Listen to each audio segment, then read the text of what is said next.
9,000 kilometer guys. Bukan satu jarak yang pendek guys. 9,000 kilometer.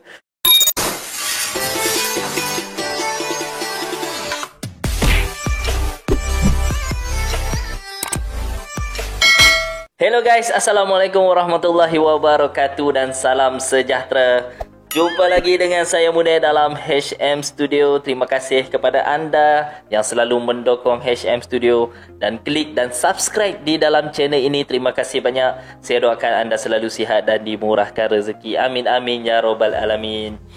Apapun guys, salam damai, salam persahabatan dari saya kepada anda semua. Baik guys, di video kali ini saya nak react lagi satu video di mana video ini adalah rekomendasi daripada rakan subscriber HM Studio, iaitu Urip Sugiarto yang nak saya react tentang bule Ceko. Dan judulnya di sini guys, 9,000 km naik truk berkeliling Nusantara. Kenapa saya suka numpang truk di Indonesia? Wah. Dan video ini saya ambil daripada channel Nicholas Chestuj yang kini subscribernya 67,8 ribu subscriber guys. Jangan lupa untuk anda subscribe channel Nicholas Chestuj ini dan support channelnya guys nanti. Baik guys, mari sama-sama kita lihat bagaimana perkongsian Nicholas Chestuj ini yang suka katanya berkeliling Nusantara dengan truk guys. Jom kita saksikan dengan kiraan 3, 2 dan 1 guys. Halo guys, terima kasih kalau kalian sudah menonton video saya yang sebelumnya di mana saya cerita tentang kenapa saya jatuh cinta dengan Indonesia.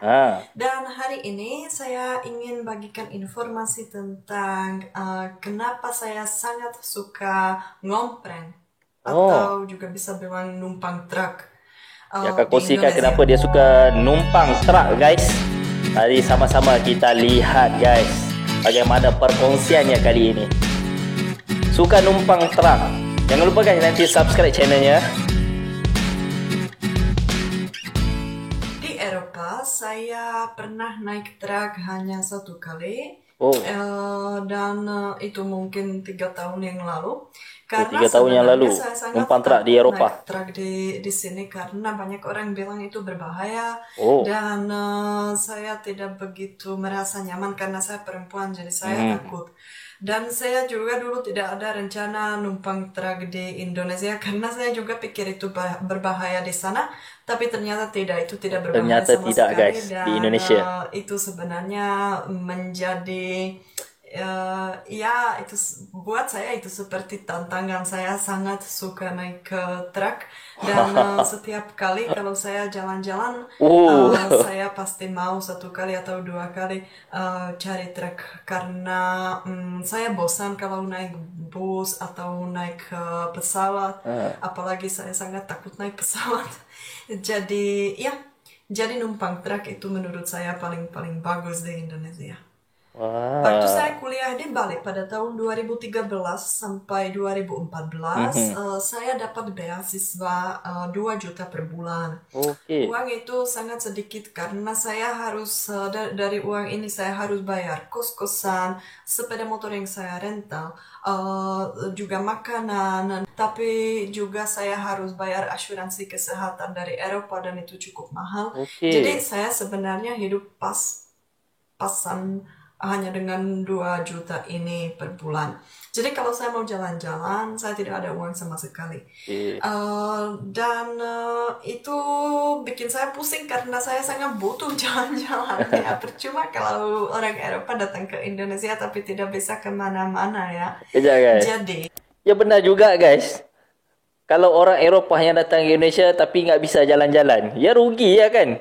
Kerana Indonesia ni banyak tempat-tempat menarik guys. Okey. Kita tengok nanti guys apa solution yang dia ada. Pada waktu itu saya dan beberapa teman kuliah saya, kami memutuskan kami akan coba jalan-jalan naik sepeda motor karena itu murah atau naik truk. Dan pertama kali saya naik truk itu pada bulan Oktober tahun 2013. Saya masih ingat sudah lama sampai sekarang. Itu trip yang kedua.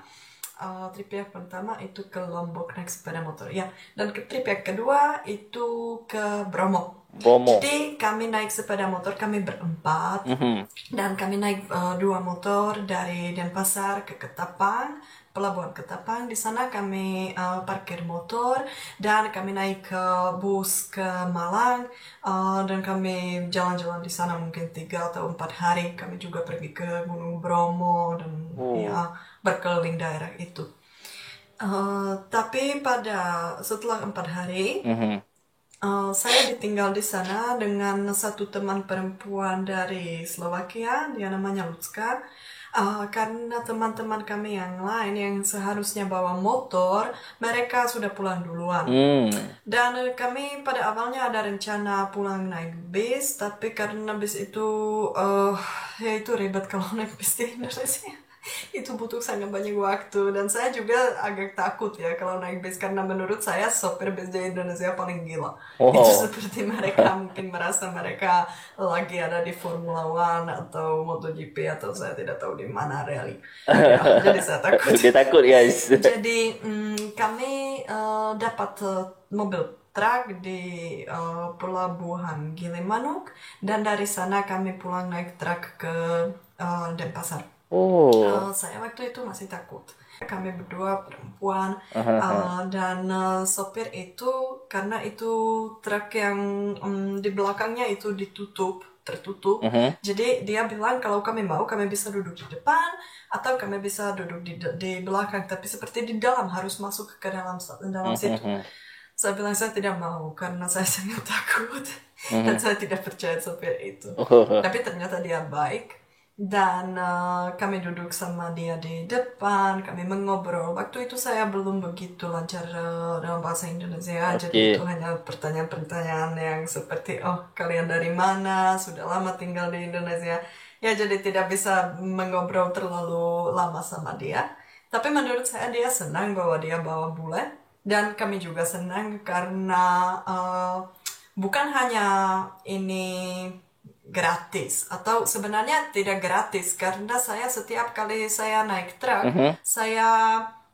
nanti saya seperti mau traktir sopir itu. Saya mau beli makanan untuk dia, atau saya beli rokok, karena kalau makanan sopir itu biasanya menolak, karena mereka mungkin dapat uang untuk perjalanan itu untuk beli makanan. Saya tidak tahu, tapi mereka biasanya tidak mau saya yang bayar makanan. Walaupun saya yang bilang kepada mereka bahwa saya mau traktir mereka, tapi mereka menolak.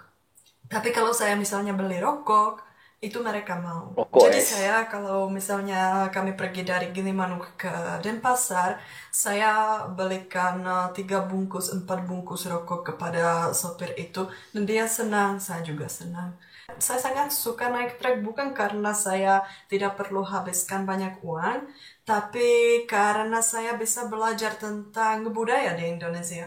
Karena setiap kali saya naik truk, saya bisa belajar tentang tentang daerah dari mana sopir itu berasal.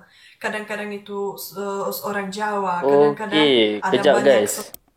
Wah, dia naik truk ataupun numpang truk bukan hanya sekadar untuk gratis, tetapi dalam masa yang sama dia boleh belajar tentang lebuh raya di Indonesia dan juga tentang daerah-daerah di Indonesia, tentang budaya, tentang bahasa. Dia dapat belajar dengan supir-supir yang membawa truk guys. Wah, okey. Ini menarik guys. Satu pengalaman yang terbaik ni guys, terbaik. Supir truk yang berasal dari NTT, dan ada juga dari Sumatera, ada dari Madura, dan itu sangat berbeda. Setiap kali saya dapat cerita yang baru, cerita yang menarik, dan bukan hanya kami tidak mengobrol hanya tentang budaya, tapi kami juga mengobrol tentang seperti di mana dia tinggal, apakah dia sudah punya keluarga, apakah dia pulang setiap minggu ketemu sama keluarga, dan ya seperti itu. Yang kedua kali saya numpang truk di Indonesia itu beberapa bulan kemudian saya jalan dengan teman saya dari Polandia, laki-laki, dari Bandung sampai Denpasar.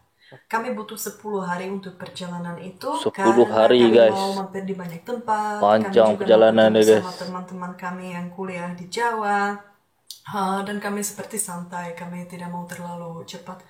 Ya, karena menurut saya itu yang paling penting kalau kita mau naik truk atau kita mau numpang mobil, kita tidak boleh terlalu stres dan Betul guys. kita tidak boleh terlalu seperti Tidak boleh terlalu ingin kejar masa. secepat-cepatnya sampai tujuan.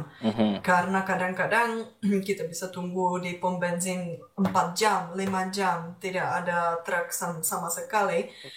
Dan kadang-kadang kita butuh hanya 10 menit dan kita sudah naik. Ya, jadi kesabaran itu yang paling penting. Kesabaran paling penting guys. Perjalanan dari Bandung ke Denpasar, saya sudah lebih berani, jadi saya mulai jalan-jalan sendiri, saya cari mobil truk sendiri. Ya, saya sebenarnya tidak mau naik ke mobil. Beliau dah mula makin yakin dengan supir-supir truk di Indonesia dan beliau mula mencari sendiri guys, berseorangan. Pribadi, mobil yang biasa, tapi saya selalu mencari mobil truk karena saya berpikir kalau sopir truk dia sedang bekerja. Jadi itu pasti aman kalau saya ikut dia karena dia juga tidak mau ada masalah ya. Betul. Tapi kalau mobil yang pribadi kita tidak pernah tahu siapa yang ada di dalam, dia mau kemana, itu orangnya seperti apa. Ya, betul. Jadi saya kurang percaya, saya selalu berhati-hati kalau naik mobil yang biasa dan saya selalu mencari mobil truk. Perjalanan saya, apa yang kita boleh belajar di sini guys, walaupun kita nak explore ke mana-mana, yang paling utama adalah harus kita fikirkan tentang keselamatan guys, dan juga baik buruknya dalam satu-satu keputusan yang kita buat.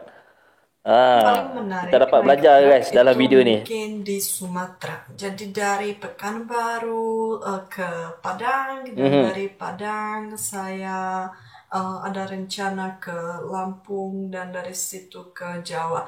Tapi dari Padang ke Lampung saya sebenarnya naik pesawat karena terlalu banyak orang bilang jangan naik truk, jangan numpang truk di sana karena itu sangat berbahaya. Jadi saya tidak mau risk apapun, apalagi karena itu pada tahun baru, jadi tidak ada banyak mobil truk di jalan. Jadi saya naik pesawat, tapi dari situ saya pulang ke Bogor naik truk lagi. Dan saya sangat-sangat suka itu. Waktu itu saya juga, saya tidak numpang hanya truk, tapi saya dapat juga motor. Jadi kami bertiga naik satu motor dengan 2 cowok yang masih muda. Mereka mungkin umur 17 atau 18 tahun. Masih muda. Itu sangat lucu dan saya sangat suka itu. Dan mereka juga menikmati. Mereka juga menikmati guys. Iya, jadi sampai sekarang saya naik truk di Indonesia hampir 9.000 kilometer. Dan 9.000 kilometer guys. Bukan satu jarak yang pendek guys. 9.000 kilometer. Itu 10.000 kilometer.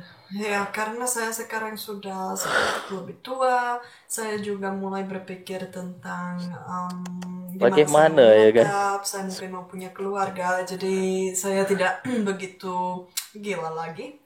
Tapi betul guys, ini dulu satu pengalaman dulu saya yang cukup berpikir gila guys. Saya mau naik truk dari Aceh sampai Timor Leste, tapi saya belum dapat kesempatan itu karena itu perjalanan yang cukup panjang ya. Tapi saya pernah numpang truk di Sumatera, Jawa, Bali, Lombok. Banyak tempat Sumbawa, guys dia biasa untuk numpang truk. Barat dan di Sumba. Dan di Sulawesi kayaknya juga, tapi hanya 1 kali. Iya, dan itu hanya beberapa kilometer. Saya kadang-kadang habiskan hanya mungkin 1 jam, 2 jam di satu mobil, tapi kadang-kadang saya habiskan 1 hari, 2 hari dengan satu sopir. Dan itu juga menarik karena saya dapat banyak teman baru seperti ini ya. Wow. Jadi kalau sopirnya butuh istirahat, kami istirahat. Kalau dia butuh makan, kami makan. Kalau saya butuh istirahat, kami juga istirahat. Dan kalau dia misalnya harus masuk ke dalam pabrik atau ya kemana dia pergi, saya tunggu di luar atau saya ikut dia, saya juga masuk ke dalam ya, tergantung situasi. Jadi saya seperti ini juga pernah datang ke beberapa tempat kemana saya tidak bisa datang kalau saya misalnya mau jalan-jalan seperti turis yang biasa. Karena saya pernah membantu sopir yang bawa galon aqua, saya juga masuk dengan dia ke dalam seperti gudang atau apa namanya. Dan saya pernah numpang mobil polisi. Saya pernah Bisa numpang mobil polisi, guys. numpang mobil ambulans. Ambulan juga, guys. Dan saya pernah numpang mobil apa namanya, orang itu seperti security di jalan tol. Karena kami jalan kaki dengan teman saya dari Polandia, kami jalan kaki, kami masuk jalan tol karena kami tidak tahu pejalan kaki tidak boleh ke sana. Jadi kami tunggu di sana dekat seperti yang ada kasir yang kita bayar karcis kalau kita mau masuk ke jalan tol itu. Kami tunggu di sana dan kami cari truk. Dan orang yang bekerja di sana mereka bilang, oh di sini kalian tidak boleh cari truk. Tapi kami bilang kami tidak tahu kami bisa pergi kemana. Ini sudah tengah malam dan kami capek dan kami minta maaf. Tapi kami tidak tahu kami bisa kemana karena saat kami mau pulang pergi dari sana, orang yang bekerja di sana bilang, oh jangan, kamu tidak boleh jalan kaki ke sana karena kamu pejalan kaki, itu tidak boleh, itu dilarang di sini. Tidak boleh bahkan kalau mau lewat pinggir jalan. Jadi seperti tidak ada solusi. Tidak boleh ke sana, tidak boleh ke sana, tidak boleh kemana-mana. Dan ternyata pada akhirnya orang yang bekerja di sana mereka seperti punya itu penjaga mobil, penjaga jalan tol atau apa namanya saya tidak tahu. Mereka punya mobil dan mereka antar kami beberapa kilometer ke tempat yang lain yang lebih cocok untuk cari truk. Bagus, guys. Saya pernah numpang mobil truk di Pulau Sumba di mana saya dia bawa pasir dan saya duduk di belakang di atas pasir dan dia tidak jalan terlalu cepat dan saya merasa seperti di pantai. Saya bilang ini pantai berjalan karena saya duduk di sana Pantai bisa berjalan, berjemur guys. atau apa. Ya, itu juga sangat menarik. Atau lain kali di timur bagian barat kami jalan dari Kupang ke Niki-Niki dan kami turun dari satu truk dan kami harus cari truk yang lain tapi karena itu sudah pada malam tidak ada truk yang mau berhenti. Tapi kami ada di depan tempat seperti Kodim atau apa tempat tentara dan tentara itu keluar mengobrol sama kami dan saya bilang kami cari truk, tapi tidak ada yang mau berhenti. Jadi mereka, tentara itu yang membantu kami menghentikan truk. Dan itu pernah terjadi juga di Sumatera. Saya pernah turun di dekat posko dan saya tidak bisa dapat truk lagi. Jadi saya minta bantuan dari polisi. Mereka bikin kopi untuk saya. Saya duduk baik di banget sana, ya, guys. ngobrol sama mereka. Mereka sangat baik dan mereka cari truk untuk saya yang aman, yang cocok. Tapi kadang-kadang itu tidak begitu gampang ya, karena misalnya saya pernah jalan-jalan di Sumatera pada bulan Ramadan dan saya ada di pom bensin. Seperti saya tidak tahu di mana itu perjalanan dari Bukit Tinggi ke Danau Toba. Ke Danau Toba. Di sana tidak ada apapun, hanya hutan semua dan satu pom bensin. Dan saya turun di pom bensin itu dari satu mobil truk. Dan saya cari mobil truk yang lain. Tapi tidak ada. Saya ada di sana hampir 6 jam. 6 jam. 6 jam dia terpaksa tunggu, sampai guys. Semua orang merasa kasihan sama saya dan mereka datang. Mereka bilang seperti, kenapa kamu masih ada di sini? Mungkin kamu butuh bantuan. Saya bilang, tidak, saya tidak butuh bantuan. Saya hanya butuh mobil truk. Ya. Atau lain kali saya tidak bisa dapat truk di dekat Surabaya. Dan di sana ada satu pom bensin yang cukup besar dan saya kira di sana itu gampang dapat truk, tapi juga tidak karena semua truk mereka hanya lewat pom bensin itu, tapi mereka ada tujuan Surabaya. Tapi saya butuh ke Bali dan saya ada di sana, ada toilet umum dan saya ada di sana dengan orang lokal yang seperti menjaga toilet itu. Jadi orang yang kita biasanya kasih uang kepada mereka kalau kita mau ke dalam toilet itu. Jadi saya duduk sama mereka dan saya bilang, oke, kalau saya duduk di sini dan saya dikasih kopi di sana. Kalau saya dikasih kopi, saya harus bekerja supaya saya hanya tidak seperti datang dan dapat kopi gratis. Jadi saya ambil cangkir di sana untuk uang yang untuk bayar toilet. Jadi saya ambil cangkir itu dan setiap kali ada orang yang mau ke toilet, dia kasih uang ke saya. Dan saya seperti, oh terima kasih. Semua orang bingung ada bule yang bekerja di sana. Ya sebenarnya bukan bekerja, itu hanya bercanda, tapi mereka sangat senang. Dan saya juga senang. Saya habiskan di sana hampir 1 hari seperti itu. Hal yang lain yang saya sangat suka kalau saya numpang truk itu bahwa kadang-kadang saya habiskan waktu dengan orang lokal. Jadi saya misalnya tidak tahu saya bisa menginap di mana, tidak ada rencana sama sekali. Dan kadang-kadang sopir itu bilang saya bisa tidur di rumah dia. Selalu saya tanya apakah dia sudah ada keluarga, apakah ada istri, kalau ada anak. Kalau dia jawab ya ada, nanti saya ambil kesempatan itu dan saya menginap di rumah dia karena aman. Kalau dia misalnya tinggal sendiri, saya tidak mau ya, karena saya juga tidak bodoh dan saya tidak mau seperti bermain dengan api. Ya, saya tidak mau lakukan sesuatu yang bisa jadi bahaya. Guys. Tapi kalau dia tinggal bersama keluarga, saya ikut dia. Jadi biasanya saya menginap di sana 1 hari, 1 malam, 2 malam, dan saya habiskan waktu dengan anaknya. Jadi saya biasanya bawa juga oleh-oleh untuk anak-anak karena siapa tahu kapan saya akan ketemu anak kecil ya, kalau saya jalan-jalan.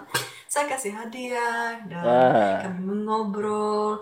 Kadang-kadang kami seperti bikin trip bareng, jadi kami pergi ke air terjun atau apa, dan itu luar biasa. Saya dapat sangat banyak teman seperti banyak teman, banyak pengalaman dia dapat, guys. Ternyata kamera saya mati dan tidak bisa dicas lagi sekarang. Ya, jadi tidak apa-apa, saya harus pakai HP. Ya, saya hanya mau bilang bahwa walaupun itu kadang-kadang terlihat berbahaya, menurut saya numpang truk itu tidak berbahaya sama sekali kalau kita pakai otak, kalau kita pintar dan kita berhati-hati. Kena pandai menilai, guys. Saya sangat percaya sama sopir truk di Indonesia karena saya pernah mengalami beberapa hal yang buruk di Indonesia, tapi itu tidak pernah terjadi saat saya numpang truk. Ya. Jadi menurut saya numpang truk, dari pengalaman saya, numpang truk itu lebih aman daripada kalau misalnya saya jalan-jalan naik sepeda motor, atau kalau saya naik ojek, karena saya punya pengalaman yang buruk dengan ojek di NTT 1 kali. Saya juga merasa saya bisa percaya sama sopir truk karena biasanya kalau pada malam mereka butuh istirahat, mereka tidak mau saya keluar mobil dan saya tidur di pom bensin atau ya di luar saja, tapi mereka yang biasanya keluar dari mobil dan mereka tidur di luar mobil itu, dan mereka biasanya bilang, oke, kamu kunci diri di dalam mobil, kamu istirahat, nanti kalau kamu sudah bangun saya akan masuk lagi dan kita lanjut perjalanan.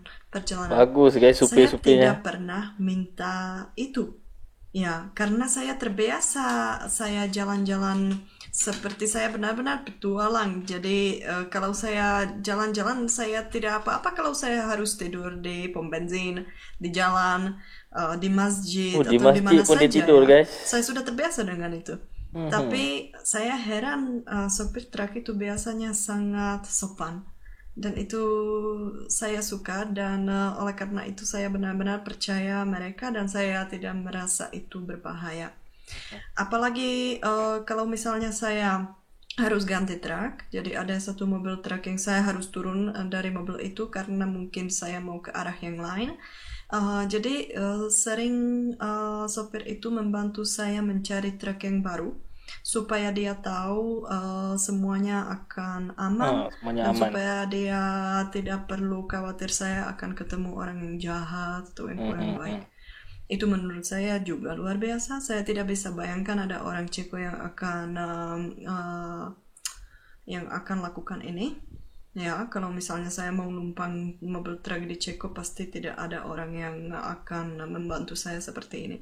Jadi saya sangat menghargai itu, dan saya sangat senang saya bisa dapat pengalaman ini di Indonesia. Luar biasa guys pengalamannya guys. Saya pun tak terfikir guys nak buat macam ni. Kamu tidak takut? Ini boleh wanita guys. Bahaya kan?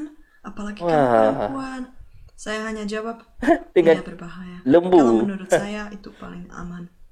Ya. Saya tidak kenal banyak orang Eropa yang sering naik truk di Indonesia. Tapi saya pernah menonton beberapa video atau membaca artikel tentang orang yang mencoba naik truk, numpang truk di Indonesia, dan saya hanya berpikir tidak bagus kalau ada turis yang ingin numpang truk hanya karena itu gratis atau karena itu murah. Karena menurut saya, saya sebagai orang Eropa harus selalu berpikir, saya harus sopan, dan saya harus berpikir bahwa semua yang saya lakukan itu nanti seperti orang Indonesia akan berpikir mungkin kebanyakan bule seperti itu. Jadi kalau ada orang yang marah dengan saya karena perilaku saya, mungkin nanti pada masa depan kalau dia ketemu bule yang lain, dia akan langsung ingat saya dan dia akan berpikir, saya tidak mau bantu bule ini karena saya pernah ketemu sama bule, saya sudah punya pengalaman yang cukup buruk dengan bule, jadi saya tidak mau mengobrol dengan bule ini, walaupun mungkin bule itu berbeda daripada saya yang pernah berbicara buruk atau lakukan sesuatu yang buruk. Itu contoh ya. Jadi menurut saya semuanya yang kami sebagai orang asing, semuanya yang kami lakukan di Indonesia itu kami bertanggung jawab ya atas semua yang kami lakukan. Jadi menurut saya hal yang penting kalau ada turis, apalagi orang asing yang mau numpang truk di Indonesia, itu dia harus benar-benar tertarik dengan budaya, dan dia harus benar-benar mau mengobrol dengan sopir dan dengan orang yang dia ketemu. Karena numpang truk itu sebenarnya sesuatu yang sangat susah. Ya benar-benar sangat susah.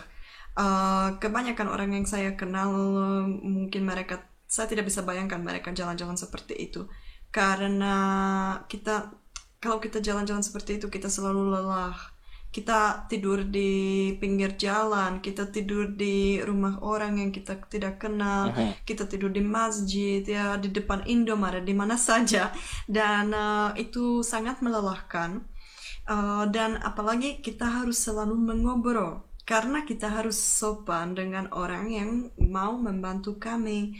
Jadi kalau kalian bisa bayangkan, saya bukan orang Indonesia. Kadang-kadang kalau saya berbicara dalam bahasa Indonesia terlalu lama, saya pusing dan saya cepat lelah, cepat capek ya kalau pakai bahasa yang bukan bahasa ibu saya. Walaupun saya sangat suka pakai bahasa Indonesia. Jadi kalian bisa bayangkan kalau misalnya saya numpang truk selama 1 minggu, dan setiap hari sepanjang hari saya mengobrol dalam bahasa Indonesia dengan sopir itu, saya capek. Tapi saya tetap tersenyum, saya tetap sopan, dan saya tetap jawab semua pertanyaan yang dia pun menjaga adab-adab dia. Saya tetap komunikasi sama dia. Sopir biasanya membantu kami karena dia tidak mau jalan sendiri, karena dia bosan kalau nyetir sepanjang hari. Jadi dia ingin mengobrol. Seperti ini dia bisa mengobrol, dan perjalanan itu lebih menarik. Oke, mungkin saya bisa potong video ini di sini karena saya tidak merasa nyaman kalau saya rekam pakai HP saya, dan kamera saya tidak bisa di-charge sekarang karena saya lupa charger di rumah teman saya. Jadi kalau kalian nonton sampai sini, saya minta maaf saya pakai HP di bagian yang kedua, dan saya juga berterima kasih kalian sudah tertarik menonton video saya, dan saya minta maaf kalau ada yang kalian kurang mengerti dalam bahasa Indonesia, tapi saya sebenarnya tidak mempersiapkan kalimat apapun, dan saya langsung berbicara seperti apa yang ada di hati. Itu langsung dari hatinya, pandangan pribadinya. langsung cerita. Sangat jujur. Jadi, guys. Saya minta maaf kalau mungkin agak membingungkan kadang-kadang, tapi semoga kalian mengerti. Dan kalau kalian suka video ini, jangan lupa kasih like. Jangan lupa kasih kalau like. Kalian punya Subscribe, pengalaman ngompreng, atau kalian ingin coba, atau kalian ada pertanyaan tentang ngompreng, kalian bisa kasih komentar di bawah. Saya pasti jawab.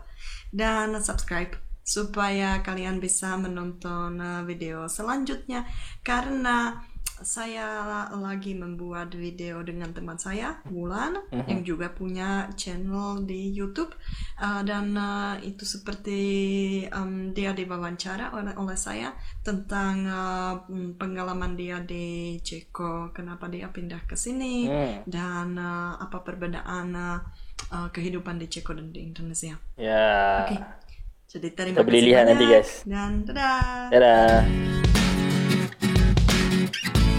Saya berterima kasih kepada semua orang yang pernah membantu saya saat saya dalam perjalanan. Terima kasih kepada semua supir truk dan orang-orang lain yang menemani saya jalan-jalan sama saya atau yang biarkan saya menginap di rumah mereka. Wah. Okey guys, demikian perkongsian daripada Bule Ceko atau Nicholas Chestuje. Beliau membahaskan kenapa beliau suka numpang truk di Indonesia. Dan kita dapat melihat guys, begitu banyak pengalaman yang beliau kongsikan sewaktu beliau menumpang truk di Indonesia. Lebih 9,000 km guys perjalanannya guys menumpang truk di Indonesia. Wah, ini luar biasa guys. Ini bagi saya satu pengalaman yang luar biasa guys, terutama sekali bagi bule gadis sepertinya. Dan Bule Ceko ni mengatakan beliau numpang truk di Indonesia bukan hanya sekadar untuk gratis, tetapi banyak perkara yang beliau dapat belajar dan beliau boleh explore, terutama tentang lebuh raya, bahasa budaya Indonesia, dan beliau boleh selalu ngobrol-ngobrol, mencari teman-teman baru bersama supir-supir yang memandu truk di Indonesia. Dan beliau katakan guys, beliau lebih mempercayai supir-supir di Indonesia berbanding di Eropah. Apapun guys, ini memang wow bagi saya guys, kerana ini satu pengalaman yang saya pun sendiri tak pernah terfikir untuk lakukan perkara-perkara macam ni. Tapi guys, ini dilakukan oleh seorang bule gadis ataupun Bule Ceko guys. Wah, ini satu pengalaman yang luar biasa guys. Dan daripada video ini guys, saya dapat belajar satu perkara. Walaupun kita nak melakukan sesuatu hal ataupun kita nak explore kehidupan ini, walaupun kita tidak punya uang yang banyak, tetapi banyak cara yang kita boleh lakukan guys, dan banyak alternatif yang ada. Cuma apa yang perlu kita nilai di sini adalah baik buruknya ataupun dari segi keselamatan kita guys. Tidak perlu uang yang banyak, tetapi kita boleh explore kehidupan ini guys.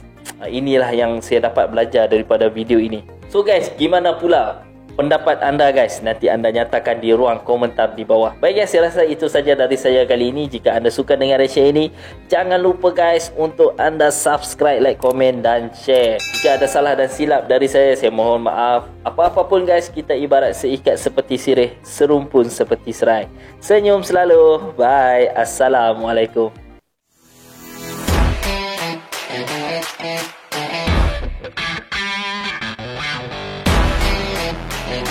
Yeah.